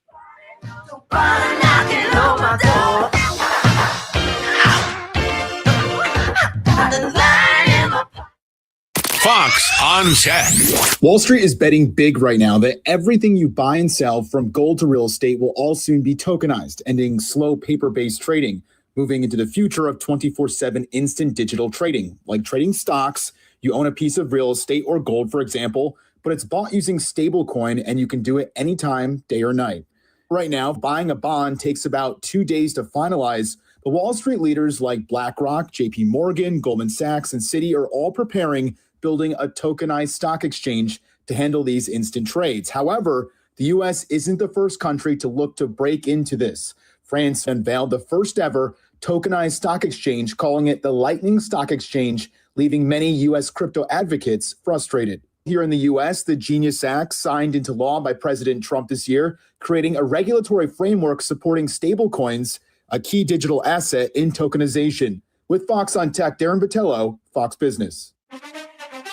The Packers are in the playoffs for the third straight season. Hand off to Jacobs. Oh, there we go. He's to the 35-30. Cutting left. There we go. 20, 10, 5. Touchdown, Green Bay Packers. Keep it locked right here for the best Packers playoff coverage on the game. iHeartRadio. Here are the top Kendrick Lamar songs that you've thumbed up. Number 3. Loyalty featuring Rihanna. It's a secret society. All we ask is try. All we got is love. Loyalty, loyalty, loyalty. Loyalty, loyalty, loyalty. Number 2. Love. I wanna be with you. I wanna be with. I wanna be with you. I wanna be with. I wanna be with you. Just love me. If I didn't ride blade on curve, would you still love me? Number 1. Humble. We like to keep it on the high note. It's levels to it, you and I know. Tell them be humble. Sit down. Be humble. Sit down. Be humble. Hear more from Kendrick Lamar and similar artists now. Search for Kendrick Lamar on iHeartRadio. All your favorite music, all your favorite stations, all free. iHeartRadio. Here are the top Dustin Lynch songs that you've thumbed up. Number 3, Good Girl. They say when you know, and I know one thing for sure. I got it good, girl, cause I got myself a good girl. Still can't believe I found you. Can't imagine life without you. Number 2, Mama's House. Damn, girl, why'd you have to break it like that? Even pieces of my shattered heart scattered like glass. I'd burn this whole town down if it wasn't for my mama's house. My mama's house. Number 1, Riding Roads. Riding roads that don't nobody go down. A little trip through the countryside. It's 38's making the world go round. I hit a curve just to make you stop. Hear more from Dustin Lynch and similar artists now. Search for Dustin Lynch on iHeartRadio. All your favorite music, all your favorite stations, all free. iHeartRadio. Here are the top Bruno Mars songs you've thumbed up. Number 3. 24 Karat Magic. Girls, what y'all trying to do? 24 karat magic in the air. Number 2. Locked Out of Heaven. Essential.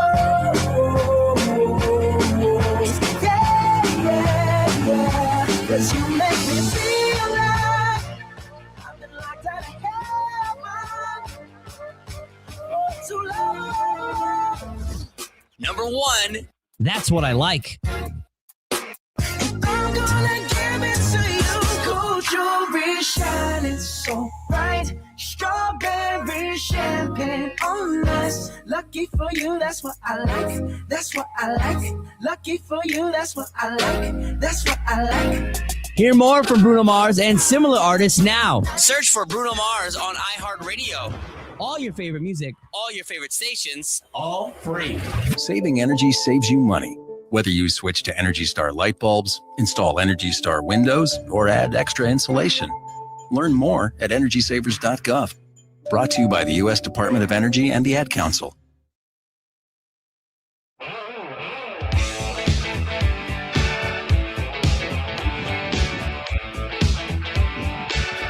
That's right. I want a new drug, one that makes me feel like we just beat the Bears and we're moving on in the playoffs. That'd be good stuff.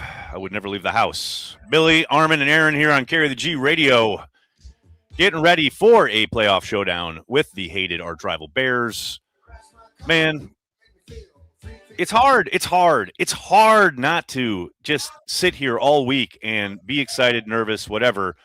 But man, so much is going on around kind of the periphery of the Green Bay Packers as far as chatter online about the GM and the head coach, where they stand contractually. Man, the only place it feels like they are in jeopardy is on the internet. Like, you go in the building, you talk to people in the building, you talk to people with the organization, and everybody's pretty confident in where they're standing and what they're doing. But man, it is like catnip for the internet. It's crazy, Billy. Well, because Nags, it's fun and it's the easiest thing. And then you can immediately say, well, it's not my job to hire the next coach. My job is to tell you what's wrong with it. Well, okay. Mm-hmm. But that does happen next. And then there becomes the standpoint of we make change because change, we want change because change is always going to be better. It doesn't always happen. And when you look at the totality of what this group has done in 3 years, transitioning away from one way of doing business, one way of playing football, into an almost completely different looking version of how you play football. Yeah. Would you have liked to win 2 more games and win the division? Absolutely so. Were you that close? Sure. Do you get closer with a whole new operation? It always sounds easier to do than actually put into practice. And I think, Glazer saying, time will tell. I'm wondering, Nags, and the more that this is happening and the more that the conversation floats, and I heard Schefter discussing it on McAfee yesterday, it does almost seem like there's a little bit of a pushback almost now from Matt's representation side where it's like, excuse me, I know that the guys in the building might understand, but maybe all these folks online need to understand how valuable my client is. And the more that we discuss, I think that's exactly and what's then happening. you start hearing that Atlanta would be extremely interested. And especially if Matt Ryan is going to be running the building, right? Like there's pieces to this where it feels like leverage will start. It's leverage season. Fully 100%. on LaFleur's side. And I don't fault him for it at all, saying, hey, you guys don't want me. I got 3 other ones that do. So you think I might be coaching for my job this week, and this is one that people do not like.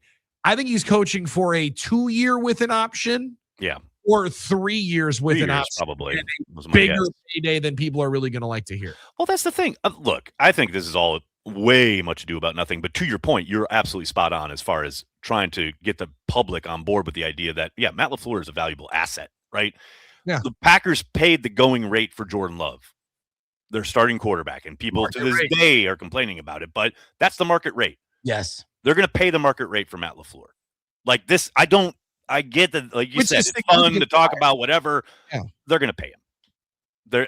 They're going to pay him. So as fun as it is, I guess I do understand it, but it's just wild to me that we're getting ready for a big playoff game, and this is what's dominating some of the Packers blogosphere. Well, and I do find it interesting, Nags, because you're definitely then more way on the line of this is leverage from Matt's side almost of, hey, 100%. you're going to pay me what me what you owe me.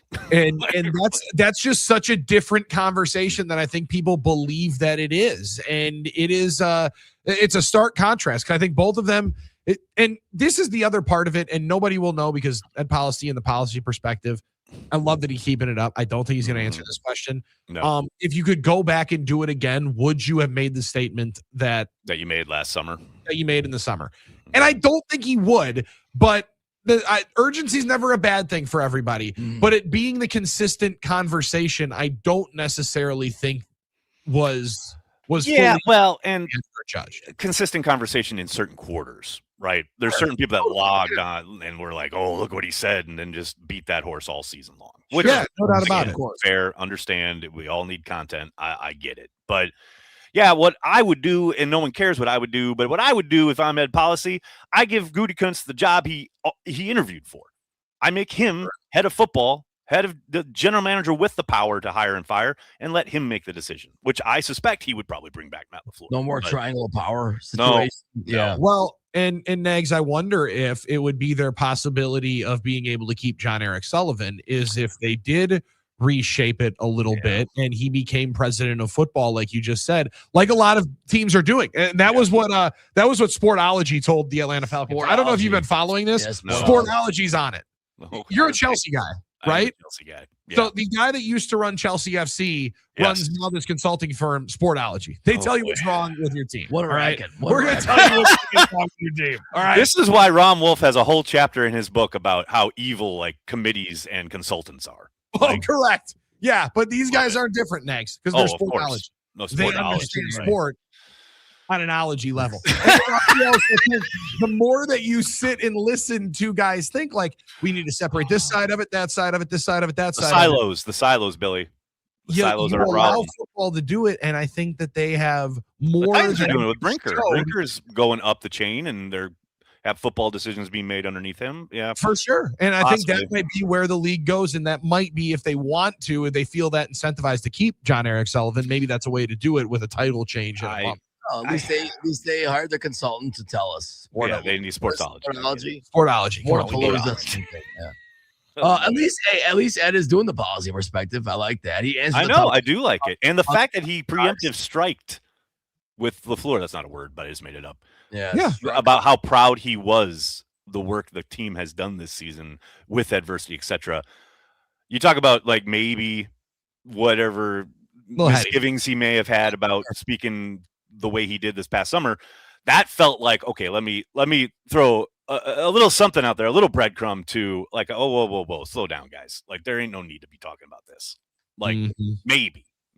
I mean, got to ask Ed, but we'll see what occurs after the Packers beat the brakes off the Bears. When is he going to be on transplants? You guys have him lined up, right? Well, it's funny you ask. He is going to be on transplants. Not probably anytime soon. We've had him kind of slated a couple of times this year.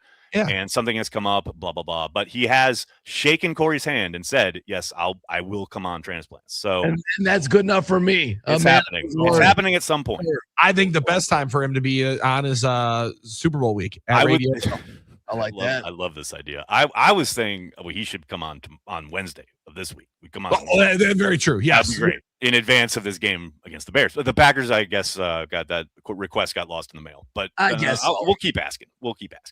Well, it's a short week. Yeah. All right, it's a short week. It's a short week. He's got a lot to do. Now, if we would have played on Sunday, maybe it would have been possible. The week is microwave, so that's why.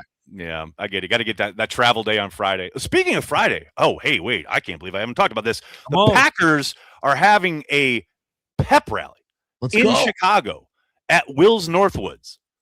Ladies and gentlemen, boys and girls, if you are in the Chicago area, not only should you go to this pep rally, you should go to Will's Northwoods on Friday night for the Packers pep rally and get yourself some Carry the G cream ale, which is available in abundance at Will's Northwoods. Let's ride. So if you're at the Packers pep rally, make sure you get your Carry the G cream ale. Will's Northwoods on Racine Avenue. There That's you go. The one. 3030 North Racine in Chicago. That's the one. Let's you go. Going next? I wish. I'll be here in New York. You know what's okay? I haven't said this publicly, but I'm going to tell you right now. You know what's the worst part about this game being on Saturday? The absolute worst part. Oh no! There is a annual concert that is held. It's a charity concert called Joey's Song in Madison. Butch Vig and company put it together, and they have big names from all over the world come in 2 days. It's a great event. I was going to sing with Kurt Smith of Tears for Fears. I was going to sing Everybody Wants to Rule the World with Kurt Smith in Madison on Saturday night. And then the Packers had a playoff game on Saturday night. I had hotel booked, travel was booked. I was ready to go if they would have played on Sunday or Monday, and they didn't. They ended literally the game kicks off right when the concert kicks off. Ouch. That is brutal. That is brutal. Yeah. It should have been Sunday. It really should have been Sunday. Exactly that. I was going to be up there. I was going to be Roland, the other guy in Tears for Fears. That was my job. Oh, I'm sorry, brother. Could do it here, but it's not the same. Yeah, it's not quite. Yeah, I'm not going to be able to nearly harmonize with you. Like, golly, I'm sorry about that, brother. That absolutely Talk about sucks. It stings. It really and people stings. thought that it was tough just because they had a fantasy football party or something to go to, or There's actually the organizers put out a great video of Butch Vig back in October, like announcing the dates. And he's like, January 9th and 10th, be there, no matter what. And then they said, someone off in the background says, unless the Packers have a playoff game. And then Butch Vig, who is a huge Packers fan, is like, oh, yes, unless the Packers have a playoff game, then everything changes. But, of course, they couldn't, and it didn't. I got a feeling there's going to be another opportunity. Talk about man of his word. Well, hopefully next year they said Neil Finn is a possibility to come, who's one of my all-time favorite songwriters. So hopefully, maybe something. But Kurt Smith, I love what a Tears for Fears, man. tune. Yeah. Tough stuff. But you know what? That's how dedicated I am to the Green Bay Packers. That's how dedicated we are at Cheesehead TV to Packers fans worldwide. That's how we roll. Carry the damn G, man. That's what's Gotta up. carry the G, baby. That's what we do. So, yeah, that's that. On the flip side, we're going to talk more about this game. Sit in it even more. Well, no, I didn't know. You want to stick with it or go to break? I didn't mean to. Well, we're gonna go to break. We're gonna reset. We got some super chats to get to, and we got final predictions for what's going to happen in this game against the Bears. Lots to get to. On the flip side, that's Billy, Armen. I'm Aaron. More Carry the G Radio right after this.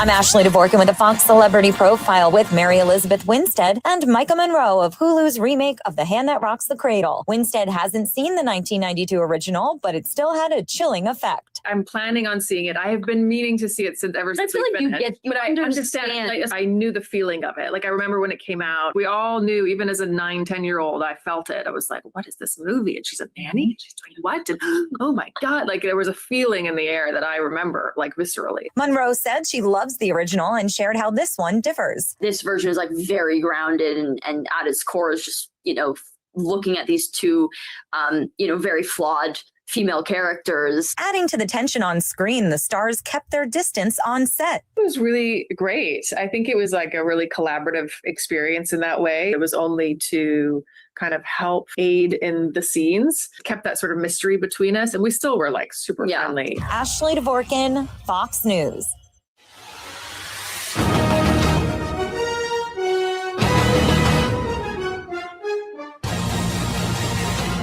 That loss in Chicago in December left a bad taste in the mouths of Packers fans. Under center, Caleb Williams on 1st and 10 takes the snap, fakes the handoff. Works to his right. Now looks, rainbows. Deep down the left side for DJ Moore. Over the shoulder catch. Touchdown, Chicago. And the game is over. 22-16, Chicago.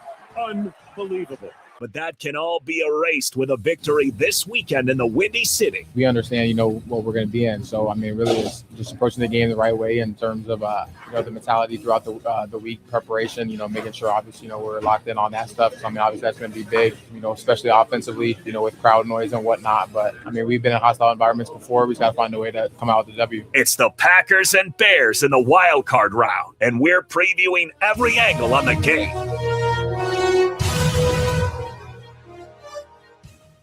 iHeartRadio. Here are the top Old Dominion songs that you've thumbed up. Number 3, One Man Band. You were singing in the same key as me. We had them dancing in the streets. I don't want to be a one-man band. I don't want to be a rolling stone alone, putting miles on a rundown van. Maybe we could take our own show on the road. Number 2, Hotel Key. She kept the hotel key, slipped it in her purse, I guess. It makes her think of me. And that night we left our hearts on the sleeves of the clothes all over the floor. We both know we can't open that door no more. Number 1, No Hard Feelings. Never get out of the rut. You get drunk, you hold on and let go of the grudge till there's no hard feelings and no bad vibes. I can honestly say I'm happy to see the happy back in your eyes. Hear more from Old Dominion and similar artists now. Search for Old Dominion on iHeartRadio. All your favorite music, all your favorite stations, all free. iHeartRadio is the easy-to-use app for music and radio. Download the free iHeartRadio app today. iHeartRadio goes one-on-one with Pharrell to talk about the importance of being gracious. You need to be gracious because there's 7 billion people on the planet. So let's just assume that there's only 1 million great writers. Only 1 million great writers when we know that there are far more, right? Mm-hmm. How fortunate are we when someone stands behind your song? So it's like a big mosaic. The one piece that I'm responsible for is the song. And there are so many great songs because the internet has basically turned music and art and everything, all content, into like ubiquity at this point. So when we're chosen, you got to give it up. You got to give it back to your fans. If they don't vote for you, you're dead.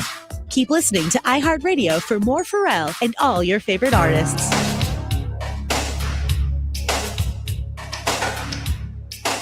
Oh, Carry the G Radio, bringing the smooth sounds of the human league to you. You're only human. You make mistakes. You learn from them. You move on. You get better. Some cases you get worse, but mostly the Packers are going to learn from those mistakes that they made throughout the season, and they're going to capitalize and be more consistent and do the things that you expect them to do with regularity. And they're going to come out on top victorious Saturday in Chicago. At least that's where I'm living. That's how I'm. Your mileage may vary. I'm not telling you how to fan, but that's where my headspace is all this week. I want to give a shout out to Mike Witt on the YouTube channel here. Oh, Mike. Super chat saying, I'm not mad they said it, Nags, regarding the Matthew Golden statements from the coaches. I'm mad about their use of him. Look at how the Bears are using Burden. Golden is just as good as Burden. So frustrating. They just don't trust rookie wide receivers. Essentially, yeah, that last part's spot on. I mean, there's a possibility they don't really, I don't want to say this, Rob, but there's a sense that it's possible. We're just not used to knowing how to handle first-round receivers. We haven't had one. Fans don't like the organization. Maybe there's something to that. Look, Watson was a first-round wide receiver. He was going to be. The Packers tried to trade up to the 32nd pick, and the Vikings wouldn't let them. You know what I mean? I guess talent-wise, he was, yeah, but it literally wasn't. But talent-wise, yeah, I agree. Yeah, 100%. It's just, I get it. And most of that conversation, by the way, is driven by dudes on the internet who have some kind of version of fantasy analyst in their bio. And that's what drives me nuts. It's like, I don't care about your fantasy analysis. Well, sure. But look at the yard separation. Well, look at the yards per route run. Dog, shut up. I don't care. Oh, my God. I get it for your fantasy purposes. I understand why you're citing that. But the football fans over here do not care.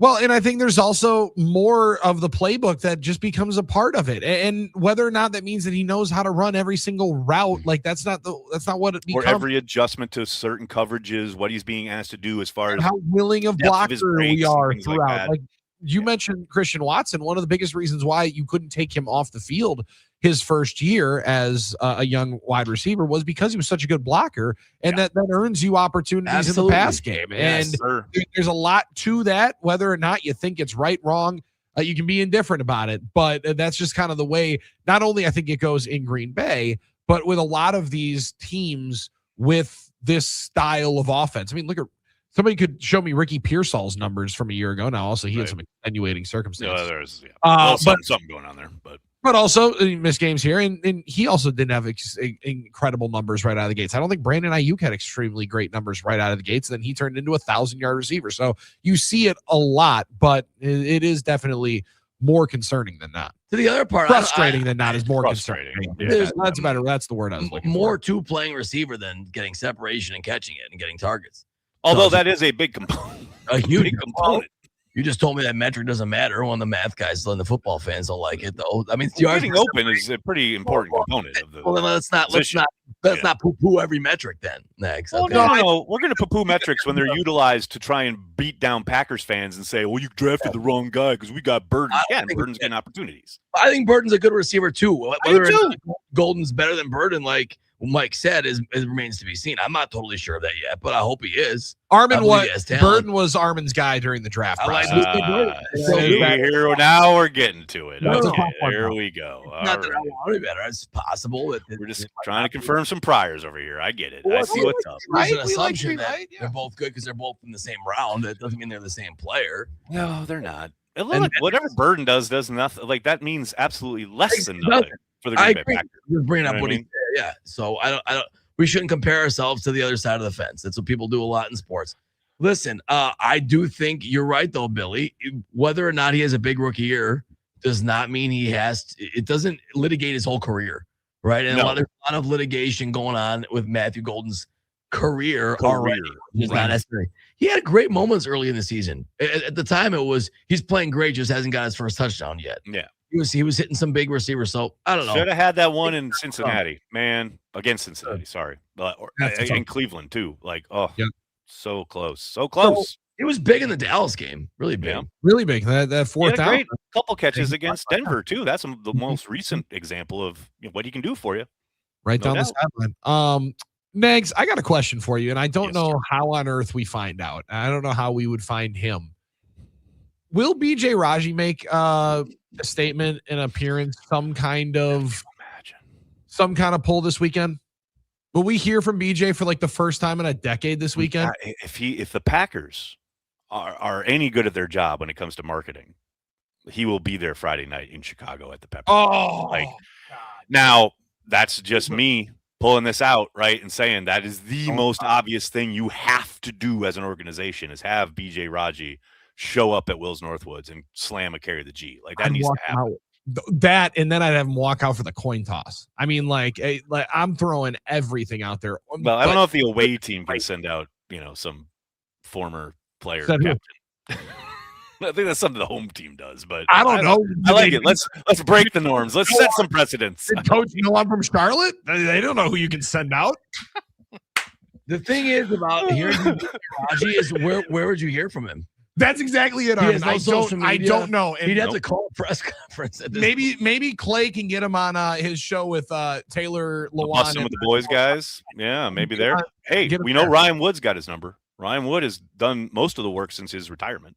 He broke the news of his retirement.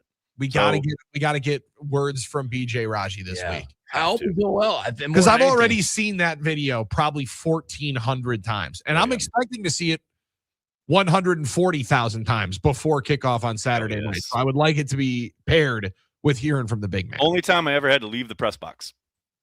Really? Because of exuberance? NFC Championship game in Chicago. Had to run outside into the hallway so I could yell.